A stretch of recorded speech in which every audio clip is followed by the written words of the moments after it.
we are super excited to be joined by Donti Twine, Director of Sales at Kaseya, who has a bunch of tips on how to turn client feedback into revenue. Is that accurate, Donti? That is 100% accurate. So excited to have you here. So excited to learn more about this. I'm going to throw it over to Donti. He's got 10 minutes to wow us. And then hopefully we have some awesome questions at the end. Feel free to jump in. All right. Well, again, my name is Donti Twine. I'm over with Kaseya. An interesting fact that I found very intriguing is that businesses that prioritize customer sat are 60% more profitable than those that don't. And why that's important is in driving your profits, if you lose sight of your customers, in essence, you start to have value leakage. And what that value leakage does is it starts to impact not only your brand, but the way your company culture is, and impacts your end customers as well, right? So having this focus and prioritization on customer sat is very important. So let's dig in. So how did I come up with this, right? So when I started looking at all the different products and things that we work in the sales org, I saw the same challenges from reps, right? And that was converting unhappy customers into profitable customers, right? And they were dealing with issues about negative feedback, whether on social media, peer groups, things like that. So this affected the cross-sell and upsell activity. They had an inability to really capture, analyze, and interpret the feedback that they were getting back from customers, and create that into meaningful insights that could help drive the business forward, right? And then finally, they just were unable to take that feedback after the analysis and then create an action plan based off of that, right? So, hey, make a decision, take action based off of that decision. And a lot of companies struggle with this, right? And so as we work through understanding how to understand the customer feedback and how to leverage it to address your upsells and cross-sell opportunities, this will help you to tailor your services based off your customer feedback and then more. All right. So in practice, there's a couple of different areas that we like to focus on, right? The first one is, listen to your customers, right? Profit and customers satisfaction coexist, right? And it's very important that people understand that. Another big part that a lot of people don't really pay attention to is prioritizing your company culture. Right. A business is like a three-legged stool, right? You got your cash, your culture, and your customers. If one of those legs become weak, the entire business become weak, right?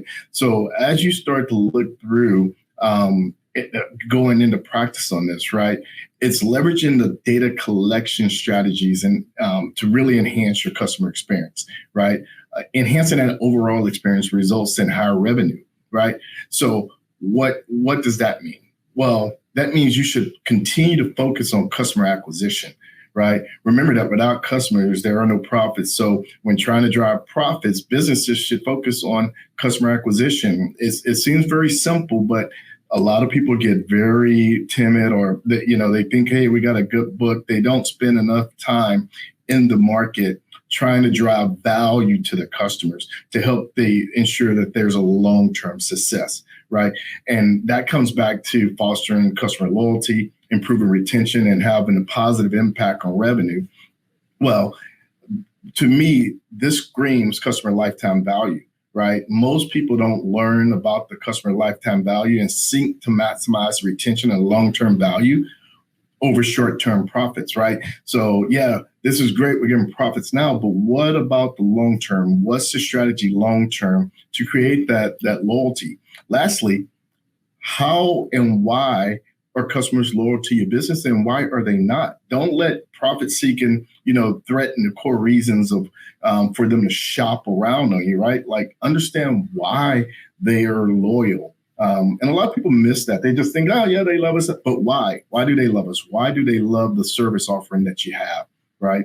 So let's dig in a little bit more into some of the actual tips. Slide problem.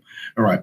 So data collection and analysis. Right. So the last time I was on Hot Takes, I was talking about data-driven sales strategy. So I'm a big data guy. I moved into sales probably 10 years ago, but I came from a very technical spot where data was everything. Right. And that data collection approach, it was multi-threaded, right? So you got surveys, you got social media monitoring, you got sales analytics tools, you have close won, close lost notes. Everything of this nature helps you to be more informed of the better decisions to improve that customer loyalty, right? Now, once you get that, you want to identify trends in the data. So many times you'll spend all the time trying to tweak something for one customer that doesn't impact the rest of your customers. And while you make that one customer happy, you're losing the loyalty of all the other customers, resulting in lower levels of customer happiness, loyalty, and repeat business. So you want to focus on boosting loyalty and revenue and sales by implementing strategies that you find by creating actionable steps, and then tailor your offering to increase the revenue through those expanded sales opportunities, right? So many times what people focus on is, yeah, we got the customer in, but why did you get the customer in? What makes it important to them to continue to move forward, right? So a key takeaway that I have is customer satisfaction is not just about meeting expectations, it's about exceeding them and creating a more memorable experience, right? So a lot of areas that I've seen, because I used to be the buyer before I moved into sales, right, is the businesses don't really define their purpose, right? So to me, businesses have one primary reason, right? There should exist for the betterment of society. So one of the best ways to keep your business healthy is to ensure that the purpose of the business is well defined and focuses on your customers and the longevity of the business profits, both for your customers and for your business, right? Through defining a purpose and defining a well-balanced strategic strategy, you'll go a long way, right? Next is always building a partnership with your customers. They're more than just customers. They are virtually working through you to adhere to some of the things they need, but you need that partnership to create that happiness. And then when you get more highly satisfied customers, you just generate more revenue, right? The last piece is stay focused on your why, right? Why are you creating this service or this product, right? Stay focused on those core business purpose that allows you to deliver that product and service in a way that customers can adapt and makes things easy for them. And then lastly, think about sustainable profits. Over the lifetime of the customer, right? What's the lifetime value of the customer? And how do I create sustainable profits over the lifetime of that customer by either offering new services, tweaking services based off of the feedback that you have and the trends that you're seeing from the data. And the data allows you to make changes relatively quickly so that you can keep up with market trends and things of that nature, right? So organizations that typically are in a down market, when they have customer loyalty, those customers typically will support those businesses during a down market because there has been so much focus on that customer sat, ensuring that those customers and partners are successful to your business.